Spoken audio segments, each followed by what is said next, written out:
The year is 1939, the Winter War. The Soviet army began its invasion of Finland. At that moment, a single farmer calmly picked up his rifle and faced the invaders, who were threatening his beloved Finland. With beautiful forests and land, he faced them down with fire. He stopped the invasion of 1 million Soviet soldiers with his bullets and terror. With only 32 allies, 4,000 Soviet troops were defeated. His accuracy was 100%. All the targets caught in his iron sights fell victim without fail. He alone spilled the blood of 542 enemies in the snow. The strongest sniper in human history, the White Death, Simo, is here fighting in Ragnarok round 11. But there's more. The scores right now are tied once again, and if humanity doesn't win this fight, it's very possible that this could result in the end, as the likes of Odin still remains on the gods roster, with Brynhilde saving this legendary sniper for one specific god, claiming that probably in the history of humanity, the only human who can destroy Loki, heaven's slyest god, and his unusual tricks is this person alone. Despite being human, this man had earned the name the White Death. Simo has been selected to defeat Loki and is apparently the only one who is capable of doing so.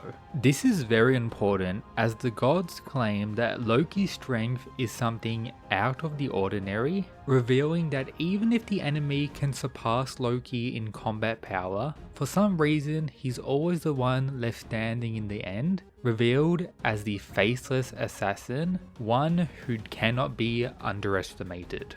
On top of that, due to his prior interaction with Brynhilde, the god of mischief is beginning this fight bloodlusted and absolutely going for the kill no matter what. But let's take it back to Simo.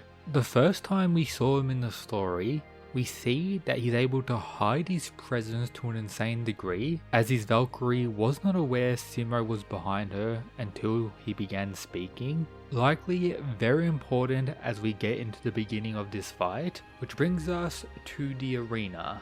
The home of the White Death, the forest of Finland, a stage claimed as the first open-air arena in Ragnarok, and likely the biggest we've ever seen, with the likes of Simo beginning this fight quite far away from the god, making his way throughout the forest, preparing to slay the god of mischief. But before that, he tells his doggo to wait here and that he'll be back soon. Another goated moment, but keep in mind the existence of the dog in the arena, and I'll be coming back to this later in today's video. Therefore, round 11 of Ragnarok begins. Simo is already locked in, camping behind this log with his iron sight sniper pointed directly at Loki. He is ready to go, but then pure insanity occurs. Loki somehow summons the likes of Hercules, Odin and Thor to the arena. These are most likely illusions, clones or something akin to all of that, with all of them charging the likes of Simo. But the thing I want to point out is the White Death's reactions to all of this. At first, the black smoke of Loki, which doesn't get any reaction from him. Then the actual reveal of these gods and them charging directly at him. Again, no reaction. Very different to everyone else watching the fight. Jack is beyond stunned, likely due to the involvement of Hercules, the person he slayed in Ragnarok. All the Greek gods are stunned, including Zeus with one of the most wild faces we've ever seen. They have no idea how Loki was able to do this. And even Brynhilde, someone who prior to this round had set up Simo as the one who apparently can only defeat Loki. That's out of all these fighters, Simo has the highest chance, but even her isn't aware of Loki's ability here. But the one who isn't phased at all is the White Death himself, absolutely goated in every scene thus far. Bro is here to protect our fatherland, and honestly, it's very possible he's going to succeed in round 11. But now we have some other things to address that may be controversial, may be strange, but let's break it down. So a question on a lot of people's mind is, what will Simo's volume actually be? We've already seen him meet his Valkyrie. A lot of theories are pointing towards his eyes potentially being devolved or getting some type of amplification from it. That would be okay, but I think we've had enough eye-based abilities. Yes, most of them have been innate to the character specifically, not connecting to the Valkyrie. However, with the amount we've already gotten, I would rather something different. The most common belief is the divine weapon, his iconic sniper he used during World War II. That would be pretty cool, but again, somewhat expected.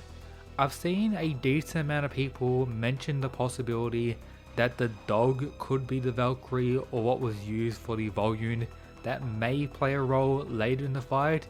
That would be definitely quite unique and could result in some type of twist. And speaking about the dog, I've even seen some of you crazy guys in the comments say that the dog is actually Loki the entire time transformed into it, and it's going to be pretty much the key factor that leaves Simo stunned in the finale, giving Loki the win. There's truly a lot of evil guys in the comments, I guess, but my current belief is it's going to be maybe somewhat similar to Jack the Ripper, where he's able to turn weapons into divine weapons capable of harming the gods, and that we're not just going to see the sniper.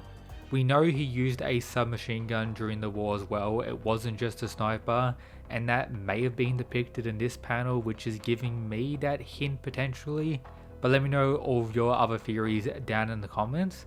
Another question on everyone's mind, of course, who is going to be the winner of this round? I would say the majority of people want Simo to win, particularly after this introduction, which honestly I would say was perfect. The scores are tied, so anything could technically happen. People are saying Loki has a lot of plot armor due to being in love with Brynhilda, one of the few Norse gods fighting in the series.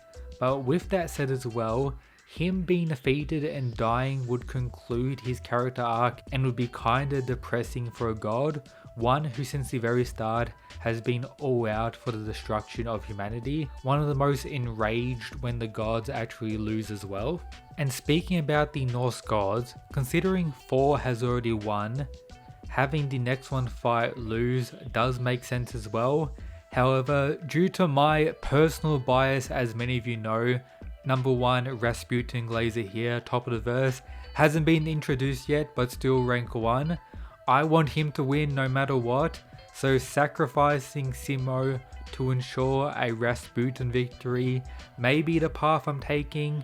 But with that said, everything has been goated so far, so I do want him to win, but I hope you guys didn't think I would forget about it. The almighty draw, I still think it needs to happen, and we may have gotten another hint in this very chapter.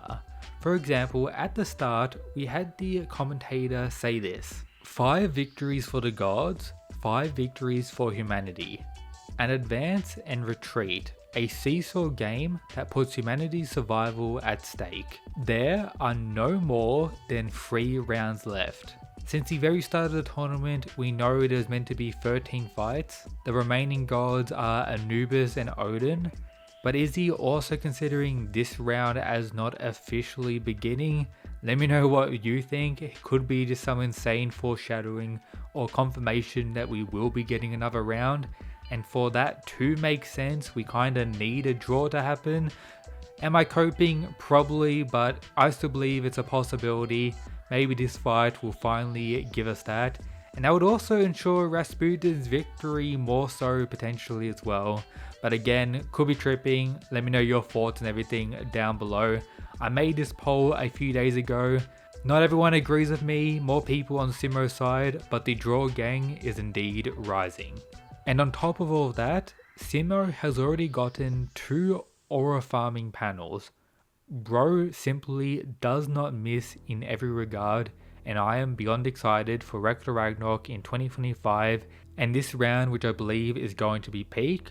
On top of all of that, there's going to be a big announcement apparently for the release of next month's chapter, chapter 100, and we got to confirm that there will be a Ragnarok mobile game releasing this year. Absolutely wild. But if you haven't already, check out the playlist with all the Ragnarok videos. Shout out to these channel members, the absolute mad lads. Consider becoming one yourself. And that's it, guys. Peace.